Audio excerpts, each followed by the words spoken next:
Усім прывітанне, з вами Зміцер Лукашук, і мы працягваем наш эфірны дзень з варшаўскай студыі Еўрарады. Ну, як вядома, панядзелак дзень цяжкі і насычаны, але таму і цікавы, тым больш, што ў нас сёння выбітныя суразмоўцы цягам усяго дня, а цяпер у нашай студыі варшаўскай палітолог, выкладчык Карлова універсітэта, эксперт iSense Александр Морозов. Добрый день, спадар Александр. Добрый день, здравствуйте. Рады вас бачыць, нарэшце сустрэліся ў студыі, а то ўсё зумам, і ёсць магчымасць нарэшце па гарачых слядах абмеркаваць усё тое, што адбываецца з Беларусю у тым ліку і вакол Беларусі. Спадар Александр, я пачну з этих подпісаных 28 саюзных праграм, якія яшчэ зусім недавно былі дорожнымі картамі па паглыбленні інтэграцыі. Вось саюзныя праграмы падзяліліся меркаванні, уже, конечно, шмат абмяркоўвалі іх. Адны эксперты кажуць, што да нічога там гэтыя праграмы, скора пра іх забудуць, спусцяць на тармазах, нічога страшнага, іх забалтаюць як заўсёды. Другія кажуць, што да не ўсё так проста, чаго чакаць невядома, і пагроза все ж таки для суверэнітэта Беларусі ёсць. Ваша ацэнка, все ж таки, што гэта за праграмы? Ёсць там нешта такое, што трэба было б как-то так уважліва да іх прыглядзецца? Я, во-первых, хочу сказать, что надо сказать, что белорусская аналитика, она очень качественная. То есть мы сами с интересом читаем оценки, которые дают белорусские аналитические центры, и белорусские аналитики, такие как Артем Шрайбан или там Карбалевич и многие-многие другие. И все-таки надо, я бы так сказал, у меня такое впечатление, что сами по себе эти 28 программ, как некоторый результат довольно долгого периода, они, конечно, у всех вызвали недоумение, это точно. Все ждали чего-то более зловещего. И я даже видел сейчас интервью с Головченко, которого там спрашивали об этих программах, и он сказал, что, мол, вот все говорят, что в них ничего нет, это не так, в них есть, и когда он начинает говорить, что есть, выясняется, что там есть только техническое регулирование, то есть... И поэтому одна сторона оценки сводится к тому, что в самих этих, 28 программах ничего нет, и, по всей видимости, Лукашенко отбился тем самым от всего этого интеграционного процесса этим минимумом. Но надо посмотреть, что будет дальше с военной доктриной, потому что все-таки здесь важный вопрос, из нее там будет вытекать какой-то новый этап, развития военного сотрудничества, или он останется примерно как и был.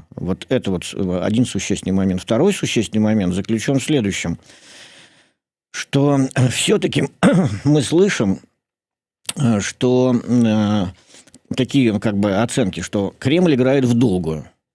А что значит в долгую? Сейчас все внимание привязано к 2024 году, если смотреть с позиции Кремля и Москвы. И не совсем понятно, будет ли следующий раунд давления Кремля. Все помнят, наверное, конечно, что Дмитрий Медведев в декабре 2019 года резко потребовал интеграции. Из этого произошли последствия в дальнейшем. Минск испугался, Лукашенко, начал страшно бояться Москвы и так далее.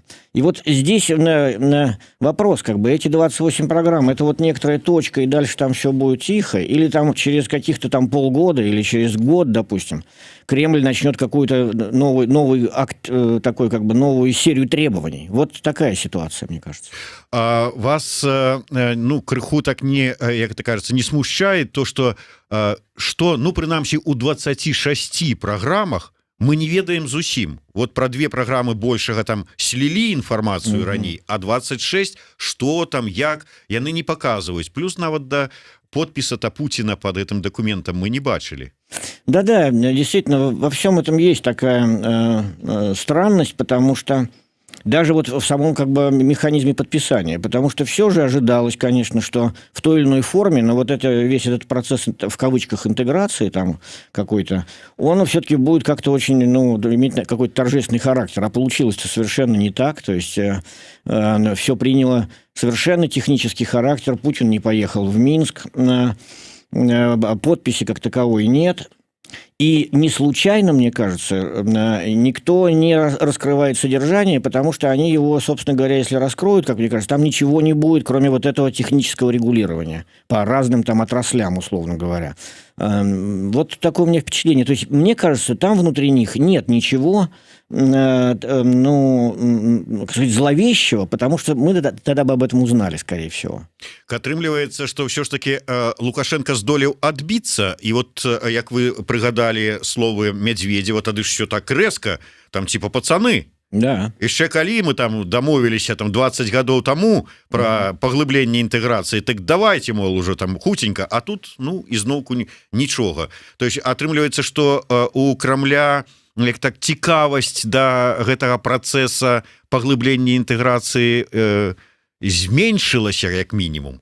Да, похоже, что так, потому что, глядя на вот эти события, хорошо вот видно, что ну, как бы теперь есть как бы 3 таких пункта, значит, в этой российско-белорусской повестке, да, там один пункт – это вот интеграция, но она оказалась, второй важный пункт – это, ну, как многие наблюдатели говорят, что Кремль как-то теперь использует Беларусь, ну, там сказать, для дестабилизации Европы, да, вот это важный пункт повестки, потому что здесь миграционный кризис, Германия сделала заявление уже о том, что и Путин тоже мог бы повлиять, но он не влияет, как бы, и, возможно, Кремль использует, да, вот иммиграционный кризис на первом месте. И третий момент, который всех волнует вокруг этого, это все-таки не сама интеграция, а вот это военное сотрудничество и вопрос, там, как бы, там, собирается ли Кремль там какую-то базу усиливать, разворачивать или менять статус своего военного присутствия. И получается, что сама интеграция вот эта вот, она как-то явно ушла в сторону, и для Кремля она действительно, может быть, сейчас не самая интересная во всем этом. Мяне ўсё ж таки цікавіць вот сімвалізм ўсяго гэтага, як яно падпісвалася, гэтыя, ну, скажем так, нежаданне Путина прыязджаць у Мінск, уже і не першы раз, здаецца, там былі ў планах прыездка, потом яны адмяняліся. Што стаіць вот за этим сімвал? Калі вот глядзець, вот там же у іх все непросто, там дыпламат можа табе там нешта такого нагаварыць, ты подумаешь, вау, а калі перакладуць з дыпламатычнай мовы окажется, что ён тебе на 3 літары паслаў. Так вот тут у этом символизме что хаваецца? Мне кажется, здесь ответ такой. Путин готов принимать Лукашенко у себя в Сочи бесконечно долго и дальше. Но ехать сам в Минск, очевидно, он хочет только в том случае, если результат будет какой-то чрезвычайно существенный для него. Вот не эти интеграционные документы, а нечто гораздо более существенное, что он мог бы использовать сам для себя в своей внутренней политике. Потому что надо сказать, что эти документы по интеграции, их никак не используешь вот в этой... Хорошо видно по реакции кремлевских медиа, кстати. Там все недовольны реально. И даже те, кто там и большие сторонники союзного государства, они очень как-то скептически смотрят на это. И те, кто политологи близкие к Кремлю, так называемые, никто в этом не видит ничего. Поэтому Путин не едет, он поехал бы, если бы Лукашенко бы дал гарантии, что он признает Крым, ну, то есть не просто на словах, да, а институционально признает. То есть решением там, белорусского парламента или, там, не знаю, хотя бы каким-то указом Лукашенко. Это вот так. Второй момент, какой-то важный, чрезвычайно важный для Путина жест другого рода. Там. Но Путин, может быть, охотно поедет на военные учения там, в какой-то момент на территорию Беларуси, так сказать, посмотреть на войска и на координацию действий. И это он не поехал, да. И на самом деле все фокусы Лукашенко насчет того, что вот мы подписываем в День народного единства российского 4 числа, значит, вот это все, это никакого воздействия не оказало. А в ответ на это действительно Путин, ну, мол, как бы приезжайте к нам, что называется, на Колыму. Нет, вы к нам на Колыму.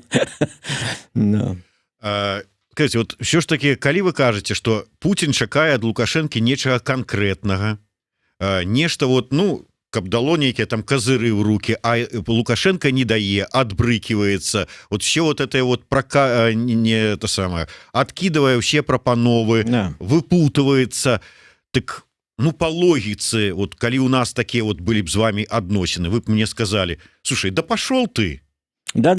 Чаму тут не кажуць? Это действительно такая загадочная вещь. Мне кажется, многие ведь в растерянности смотрят на эти странные отношения Путина и Лукашенко, и мы до конца их, как мне кажется, не понимаем, потому что, ну, ведь, скажем, допустим, там был момент, когда мы смотрели и думали, ну как, ну вот, допустим, Бабарика в тюрьме, там, да, или там, или вот сейчас там корреспондент «Комсомольской правды», там, да, все думали, ну тут не может быть, наверное, никакой так без реакции обойтись какой-то такой веской. Россия большая, значит, она огромная, несопоставимая, она может надавить. И вообще говоря, на уровне мировой политики вы все думали, что, наверное, телефоны уже обрывают в Минске, значит, как бы из Москвы, из Кремля звонят, мол, давайте там это... А ничего не происходило, значит. Второй такой существенный момент в этих путинских отношениях, ну, все постоянно ждали. Вот эти кредиты даются деньги, ну, там, пусть и, может быть, не такие большие по кремлевским меркам, но, тем не менее, это деньги. И вслед за этим, ну, ничего. Вот с точки зрения развития как бы, динамики ситуации. И больше того. Получается, что в Москве многие смотрят и думают, ведь такое настроение там в кулуарах Госдумы и многих других там этих влиятельных наших российских правительственных инстанций. Там все смотрят и думают, что, ну, как бы Лукашенко затягивает Путина дальше еще в конфликт с Западом. И так-то уже, значит, все обострено, понятно, Россия под санкциями. Как бы... И встает вопрос, многие начинают говорить, ну так, наверное, Путин всего этого хочет, ну то есть, может быть, он и хочет этого конфликта дальше вот такого, чтобы вот эти мигранты, чтобы захваченный самолет, и все это поддерживать. И поэтому восприятие политики Кремля, надо сказать, оно сильно раздваивается в отношении вот этого белорусского кризиса. Раздваивается каким образом? Те, кто нам говорит, что вот Путин как бы играет в долгую, но в какую долгую? Смотришь на ситуацию и не очень понимаешь, где же здесь какой-то, ну, там сказать, долгий стратегический интерес, когда последствия только ухудшения отношений и с Европой. Добивается ли Путин вот этой интеграции, присоединения Беларуси? Да вроде бы и тоже он как бы не получает ничего этого. Поэтому я бы сказал, что мы в некоторой растерянности, глядя на эту политику...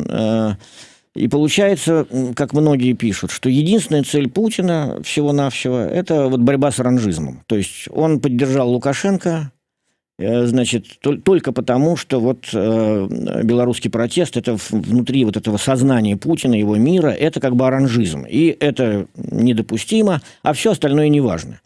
Ну и, похоже, так и есть. Шмат хто кажа, што да правядзення канстытуцыйнай рэформы Лукашенко схіліў менавіта Крэмль. Зараз, калі вот глядзець пра рэформу, пра рэферэндум па канстытуцыі, кажуць усё больш і больш, ён ужо бліжэй і бліжэй. Тут вось калі паглядзець, што подписали пустые гэтые 28 программ, так может быть сейчас собака, как говорится, зарыта в этом референдуме, может там все тое, чего Кремль хоча от Лукашенко, там и отбудется, там и прихованное? На мой взгляд, нет. И вот в чем тут дело. Дело в том, что для Лукашенко понятно, референдум важен, потому что как бы он тем самым как бы получает какое-то «да» в ответ на что-то. Неважно, как будет сформулирован вопрос на референдуме, но там больше 50% скажут «да», и Лукашенко будет предъявлять это всему миру в качестве того, что он восстановил поддержку населения. Хотя это, конечно, совершенно не так, и опросы, которые имеются, показывают, что ничего с ним не произошло, и никакой поддержки у него нет. Но, тем не менее, это он получает. А Кремль здесь, предполагается, это некоторое такое пока экспертное предположение, что вот Кремль якобы хочет, чтобы конструкция в Беларуси там пошла по такому президентско-парламентскому сценарию, чтобы в Беларуси сформировался такой аналог российской партийной системы, когда есть такие лояльные партии. Единая Беларусь. Да, Единая Беларусь, там, плюс к ней там вот какие-то коммунисты, плюс к ней какие-то, значит, там от бизнесменов кто-то, неважно, типа так партия, как у Титова у нас там в России. Там. И даже мини-Жириновский свой. Да, и мини-Жириновский есть свой. Да, вот чтобы все это, значит, институционально оформилось, что Кремлю тогда будет легче иметь дело, значит, с белорусской политикой через вот эти партии. Но я считаю, что это достаточно слабое предположение, потому что, конечно, никто не сомневается, что партия «Единая Россия» сможет какие-то совместные конференции проводить с партией «Единая Беларусь». Но какого-то реального влияния Кремль через партийную систему Беларуси, на мой взгляд, оказывать не будет. Почему? Потому что Кремль мог бы оказывать он имеет инструментов и без этих партий выше крыши влияния на Беларусь. То есть мы все ждали, что будет оказывать Кремль влияние через большие компании, госкорпорации, там Уралкалий, то все там его интересы в Беларуси. Или, значит, Путин может через военных, да, там как-то через военное сотрудничество оказывать влияние. Потом, мы видели постоянно, что, значит, в Минск приезжают высокопоставленные российские чиновники выше некуда. Глава разведки, значит, Нарышкин. Премьер-министр России сидит на этом диване, значит, у Лукашенко. Потом, значит, приезжает еще генеральный прокурор. Значит, возможности влияния без всякой партийной системы выше крыши. Поэтому я думаю, что этот обсуждаемый дизайн этих изменений, которые там Лукашенко как бы обозначает в Конституции, для Кремля это ничего не значит. А значение имеет там только, по всей видимости, одно. То есть будет ли после референдума Лукашенко все-таки говорить, что выборы будут в каком-то обозримом горизонте или нет? То есть царствование будет без всяких выборов, что-то так будет изменяться. Да. Скажите, як вы думаете, заходняя пресса уже даволі актыўна абвінавачвае Кремль у тым, что менавіта ён стаіць за спиной Мінска ў гэтым міграцыйным крызісе. Кремль нібыта адбрыкивается, а калі почитать Суздальцева, так там увогуле как бы там Боже, когда уже Кремль этого свалит, только все там супраць России, все ідзе.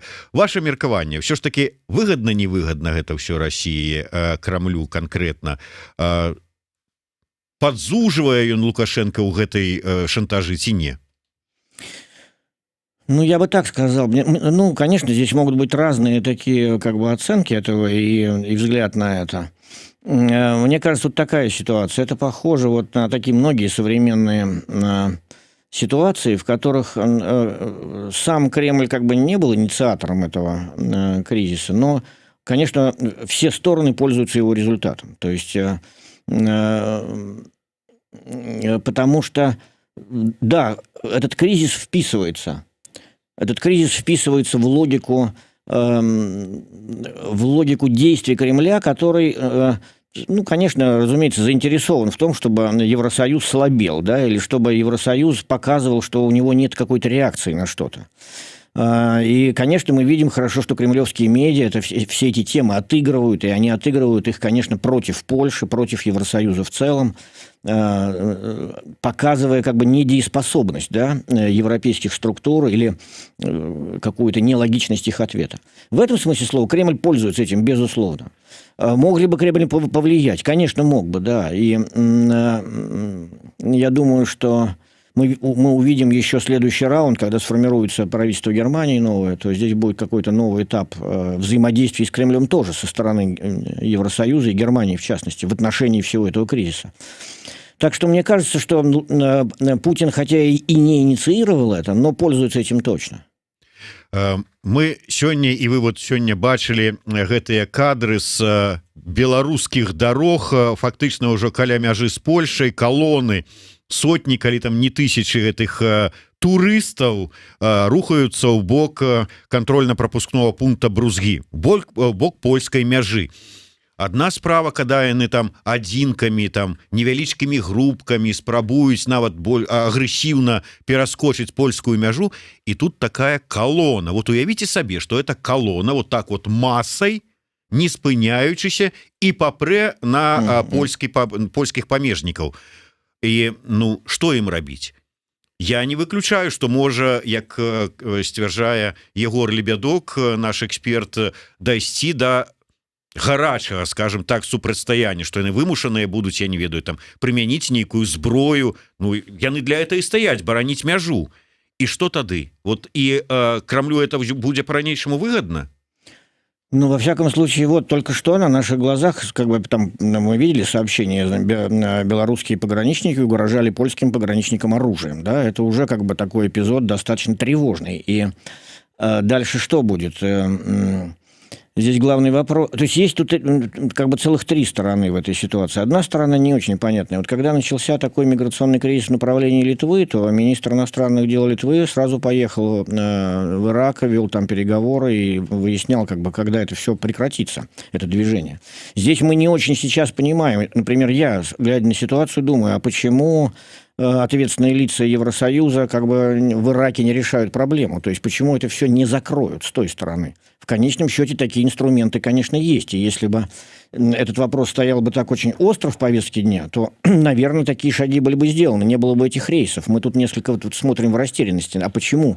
А они только увеличиваются, их Да, они только увеличиваются. Значит, но ведь это не такая ситуация, что невозможно повлиять со стороны Ирака и не прекратить эти рейсы. С другой стороны, да, я думаю, что Путин смотрит на ситуацию из Кремля и видит, что здесь Евросоюз вынужден строить границу нового типа, то есть которой не было. И с точки зрения вот этой новой холодной войны, может быть, это Кремлю даже и нравится, потому что вот кадры, вот колючая проволока, вот как бы, значит, пограничники, и возникает, стена, так сказать, как бы выстраивается новая Берлинская стена, так сказать, которая изменит вообще в дальнейшем всю картину взаимодействия в Центральной и Восточной Европе. Это очень сложный и такой тяжелый процесс, потому что обратно ты эту границу не заберешь. История так ведь она работает. Как бы если уж колючую проволоку натянули, то когда ее снимут? Через сколько лет или десятилетий? Поэтому это, конечно, очень тяжелая, трудная и опасная ситуация с этим миграционным кризисом. Она такая долгоиграющая. Вось, дарэчы, нам падказваюць наши гледачы, што паводле кіраўніка Мінабароны Польшчы ён паведаміў, што на польска-беларускай мяжы аб'яўлена баявая гатоўнасць. То есть фактычна рыхтуюцца вайскоўцы польскія, памежнікі, сустракаць, магчыма, і са зброяй у руках. То есть мы стаім на парозе, я не ведаю, там, калі не трэцяй сусветнай войны, то нейка все ж таки гарачага канфлікта. Як павядзе себе, калі раптам пачнецца страляніна на мяжы? Тут атрымліваецца с НАТО конфликт, а тут мы маем АДКБ. Вот что будет? Да, здесь, если дальше будет так продолжаться, примерно ясно, что дальше будет формироваться какой-то переговорный консорциум вокруг этого. Как только случится какой-то горячий момент конфликта, сейчас, конечно, история так работает сейчас, и внешняя политика так работает, что сразу создается какой-то переговорный консорциум. Я не знаю, наверное, Лукашенко тоже этого ждет, и, может быть, он на это и рассчитывает отчасти, да и Кремль тоже, да, и, конечно, наверное, и Кремлю выгодно, и Лукашенко тем более выгодно, чтобы здесь кто-то уже со стороны Европы сказал: нет, давайте создавать переговорную группу с участием, может быть, ОБСЕ, с участием каких-то еще структур Евросоюза, которые отвечают за это. И тогда, сказать, Лукашенко сможет сказать: вот все-таки, знаете, вот и переговоры, да, не просто только санкции. Наверное, к этому, эта эскалация ведется со стороны Минска и Москвы. Но... Але ці готова Европа пайсці на такія перамовы? Яшчэ тыдзень таму все эксперты заходнія казалі, што все, перайшлі уже ўсе чырвоныя лініі, і Европа с Лукашенкой за один стол не сядзе. Да-да. А цяпер?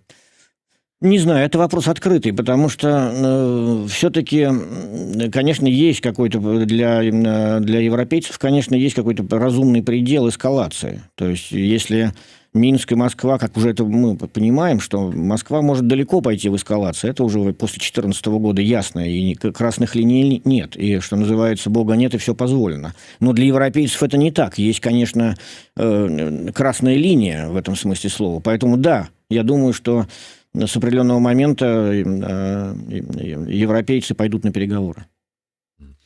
Я вернуся яшчэ да, можа быть, унутранай сітуацыі беларускай. Як вы думаеце, все ж таки, ведаючы троху, як сябе паводзяць аўтарытарныя рэжымы, аўтарытарныя лідары, ва ўсіх краінах, і ў дадзеным выпадку, калі браць Беларусі, гэта рэферэндум. Пакуль накал рэпрэсій унутры працягваюць і дзесьці нават накручваюцца больш. Можа быть, пройдзе рэферэндум і все сцішыцца? Я вижу дискуссию тоже среди белорусских экспертов об этом. Это, конечно, важный вопрос, потому что Ну, во-первых, белорусское общество точно ждет вот того, чтобы просто нормализация началась. То есть не то, что уже Лукашенко там ушел, и он не проводит референдум и так далее, а просто чтобы нормализация была. Это означает, что все-таки градус репрессий должен быть снижен. Это ожидание с одной стороны. Но это ожидание постоянно обманывается со стороны Лукашенко и его аппарата, потому что репрессии не сокращаются. Кремль не оказывает никакого тут давления. Евросоюз не может повлиять. И я бы считал, что нет смысла ожидать, что проведение референдума как бы аж оно смягчит. Почему? Потому что Лукашенко сформировал уже для себя такую картину мира, что вот все, кто против, да, это не общество, это же не мнение какое-то, да, допустимое, а это именно враги. Враги, так сказать, на западные деньги или там какие-то подрывные элементы и так далее. И в отношении них, значит, будет все продолжаться. До какого момента это будет продолжаться? Вот это непростой вопрос, потому что из нынешней ситуации никто не видит. А когда это должно кончиться? Ну, хорошо. Вот, так сказать, эти все редакции изгнаны, значит, актеры, деятели там, литературы и кино уезжают, аналитики. Причем мы уже видим, что в последние там 2-3 месяца уезжают такие люди из Беларуси, ну, системные, как сказали бы в России. То есть они, в общем, до этого, во всяком случае, как бы работали. Они, может быть, не являются сторонниками Лукашенко, но, тем не менее, они такие белорусские деятели и хотели продолжать свою работу на родине. Но они вынуждены уезжать. С чем останется Лукашенко? Видимо, он хочет все-таки как бы выдавить совсем это все и создать ситуацию полного молчания. Если так, то я бы считал, что он все-таки должен будет либо после референдума, либо организовывать выборы в свою поддержку среди оставшихся. То есть и все-таки он будет к этому двигаться как-то, чтобы свою легитимность, эту так называемую, да, каким-то образом самому себе продемонстрировать за счет вот оставшегося населения. А теперь-то да. Вот у нас да. И народное единство. Да? Да, вот так примерно, да. И только после этого, он может перейти к этому какому-то другому этапу, как это было после 2010 года, да, то есть, ну, не знаю, чем это кончится, не знаю, трудно прогнозировать. Я глядзеў вашу программу одну с моими коллегами, и вы зрабілі не вельмі такі суцяшальны, скажем так, для мяне, да прыкладу, і для тых, хто зараз знаходіцца за межамі, вымушана межамі Беларусі, прогноз, маўляў, і да вас паспрабуюць дабрацца. Да, ну, действительно, тут есть такой момент, что мы об этом думаем, и даже в российской оппозиции, как бы уехавшей из страны, это обсуждается часто, что если очень высокий градус репрессий внутри страны, и всех уже накрыли, а бороться дальше с кем-то надо, то дальше придется бороться с тем, кто уехал. Этого исключать совершенно нельзя. Ну как, конечно, возможности там белорусского КГБ не таковы, чтобы безнаказанно действовать на территории Европы. Но поскольку действительно как-то красные линии все перейдены со стороны вот этих наших авторитарных режимов, обоих этих режимов, а Лукашенко очень, как бы мы видим хорошо, что Лукашенко, он так немножко, обезьяничает за Путиным, то есть... Скажем, Путин его там отравил Скрипалей, там, допустим, или там какие-то там убили какого-то чеченского в Берлине деятеля. И поскольку Лукашенко часто, так сказать, изображает такую смелость, как Путин, то тут нельзя исключать. Я не исключаю того, что, так сказать, такую акцию устрашения, да. Да уж, скажите, а наколькі верагодна, калі ўсё ж таки вот, 50/50, что даможацца ён з дапамогай міграцыйнага шантажа пасадзіць за стол перамоваў еўрапейцаў, наколькі ўсё ж таки верагодна, что, я не ведаю, зараз еўрапейцы скажуць: Владимир Владимирович, это ж твой пацан. Ну, давай ты как-то там с ним разберись, приведи его в нормальный стан, потому что уже, неяк там. А мы тут тады поміж собой там с Россией там Ну да. дамовімся, там нейкія санкцыі снимем ці яшчэ што, наколькі это верагодна, што как бы за спиной беларусаў лёс беларусаў будуць вырашаць? Ну вот сейчас это трудно представить. Почему? Потому что само положение Кремля изменилось очень сильно. Конечно, если мыслить себе по моделям там прошлого, да, то, скажем, Саркози там мог выступать в свое время там инициатором, например, урегулирования вокруг российско-грузинской войны. Но сейчас мы даже не можем себе представить, кто вообще из европейских лидеров должен выступить реально с какой-то инициативой, да. Вот сейчас будет конференция в Вене, это вот было заявление австрийского канцлера, но, глядя на эту инициативу, все понимают, это совсем не то, о чем идет речь, это, так сказать, такая конференция экспертная, и хотя ее инициатор там Мартин Сайдик, как насколько мы слышали, то есть человек, связанный с ОБСЕ, но в реальности тут нет это не то. И встает вопрос, а кто тут должен быть инициатором? У Кремля уже, у Путина уже нет людей, там, сказать, каких-то конфидентов на Западе, людей из крупных политиков, которые вообще относились к нему хоть с каким-то доверием. И вот эта ситуация, она меняет дело. Мы сейчас не можем сказать, как бы, как даже если в целом как бы Евросоюз и хотел бы, так сказать, каким-то образом улаживать этот миграционный кризис, и, может быть, с участием Путина, но пока мы видим только вот заявление Урсулы фон дер Ляйен и Хорста Зейхофера, которые просто говорят, что публично говорят, они не предпринимают шагов на уровне дипломатии, они просто говорят, что Кремль несет ответственность за это, он должен что-то сделать. Так что я бы сказал, что хотя урегулирование необходимо, но мы не видим пока, как это может происходить практически. Ну, тут вельмі цікавыя каментары, ну, на жаль, няма асабліва часу все это перачытваць. Я вярнуся да сітуацыі на беларуска-польскай мяжы, але з такого пункту гледжання. Раней казалі ўсе, ну, што ну, справяцца там Літва і Польшча самі, і не такая вялікая колькасць этих мігрантаў, але зараз мы маем два моманта. Усе тыя людзі, якія зараз вот пруцца праз мяжу, яны адкрыта, шчыра кажуць: ні Літва, ні Польшча, тым больш не Беларусь, не канечная мэта іх маршрута. Яны ўсе едуць у Германію. Все, прычым вот дзіўным чынам усе кажуць: мы хочам у Германію. Другое, калі раней вот мы уже казалі, там іх былі там десяткі, то зараз тысячы. І ўсе гэтыя тысячы кажуць пра Германію. Германія павінна неяк адрэагаваць, што можа быць. Я разумею, што зараз фармаванне ўраду ў іх там троху не да таго, ну але ж ёсць пакуль яшчэ дзеючыя міністры абароны, там все астатнія сілавікі, яны ж павінны прадбачыць гэта, калі гэтыя зараз вот тысячы прарвуць мяжу і пойдуць. І палякі, можа быць, скажуць: ну ніякай падтрымкі нам няма ад вас там, от Португалии, якой там, до Испании, Германии. Ну и идите в свою Германию. Ну, мы тут можем только сказать, что мы должны посмотреть, чем это закончится, потому что, да, я согласен с постановкой вопроса.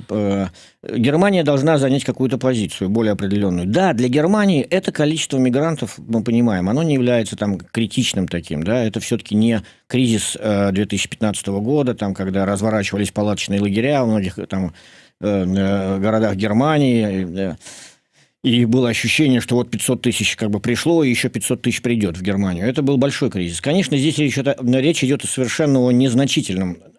И Германия, конечно, воспринимает это, вот насколько мы видим, не как проблему миграции сейчас, а как проблему политической провокации, чем она, видимо, и является. И тут надо реагировать как бы и Берлину, и вообще Евросоюзу, именно как на политическую провокацию, которую предпринимает Минск, имея за спиной как бы плечо Москвы. Но в этом направлении должны быть сделаны шаги какие-то, несомненно.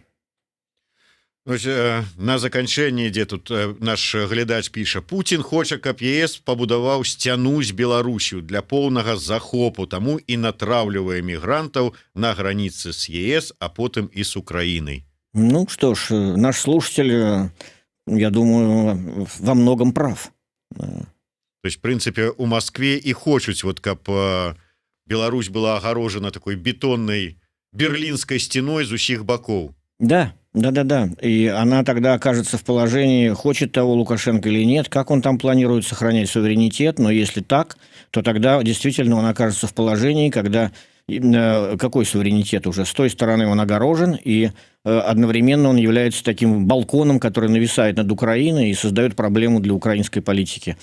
И будет очень печальная ситуация для Центральной и Восточной Европы. Дзякуй вялікім. Ну найбольш у гэтай сітуацыі мне сумна ад таго, што будзе печальны, як вы кажаце, сітуацыя і лёс для беларускага народа найперш, таму што бачым що адбываецца. Дзякуй вялікім. Я нагадаю, што у нас у студыі быў Александр Морозаў. Зміцер Лукашук працаваў для вас у эфіры праз 20 хвілінаў, а 14 па беларускім часе з намі на сувязі будзе Артём Шрайбман. Працягнем абмяркоўваць падзеі ў Беларусі і за яе межамі. Слухайце і глядзіце нас.